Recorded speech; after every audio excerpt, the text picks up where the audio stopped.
This is Mesa. And when she was 7 years old, she came home from school one day, and like I do every single day, I asked her, "What'd you do today?" So she said, "We talked about the Middle Passage." Now, this was a big moment. Mesa's dad is black, and I knew this day was coming. I wasn't expecting it at 7. I don't know why, but I wasn't. Anyway, so I asked her, "How do you feel about that?" So she proceeded to tell me, and so any of you who are parents will recognize the bingo buzzwords here. So the ships start in England, they come down from England, they go to Africa, they go across the ocean, that's the Middle Passage part, they come to America where the slaves are sold, she's telling me. But Abraham Lincoln was elected president, and then he passed the Emancipation Proclamation, and now they're free. Pause for about 10 seconds. "Can I play a game, Mommy?" And I thought, that's it, right? And so, this is the Middle Passage. This is an incredibly significant event. And she's treating it like basically some black people went on a cruise, is more or less how it sounds to her. And so to me, I wanted more value in this. So when she asked if she could play a game, I said yes.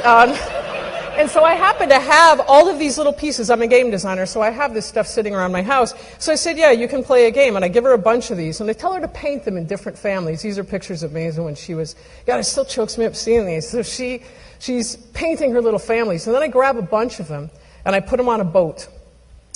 This was the boat. It was made quickly, obviously. And so the basic gist of it is I grabbed a bunch of families, and she's like, "Mommy, but you forgot the pink baby, and you forgot the blue daddy, and you forgot all these other things." And she says, "They want to go." And I said, "Honey, no, they don't want to go. This is the Middle Passage. Nobody wants to go in the Middle Passage." So she gave me a look that only a daughter of a game designer would give a mother. And as we're going across the ocean following these rules, she realizes that she's rolling pretty high. And she says to me, "We're not going to make it." And she realizes, we don't have enough food. And so she asks what to do. And I say, well, we can either, remember she's 7, we can either put some people in the water, or we can hope that they don't get sick and we make it to the other side. And she, just the look on her face came over, and she said, now mind you, this is after a month this is Black History Month, right? After a month, she says to me, "Did this really happen?" And I said, yes. And so she said, so if I came out of the woods, this is her brother and sister, if I came out of the woods, Avalon and Donovan might be gone. Yes. But I'd get to see them in America. No. But what if I saw them? Couldn't we stay together? No. So Daddy could be gone. Yes. And she was fascinated by this, and she started to cry, and I started to cry, and her father started to cry, and now we're all crying. He didn't expect to come home from work to the Middle Passage, but there it goes.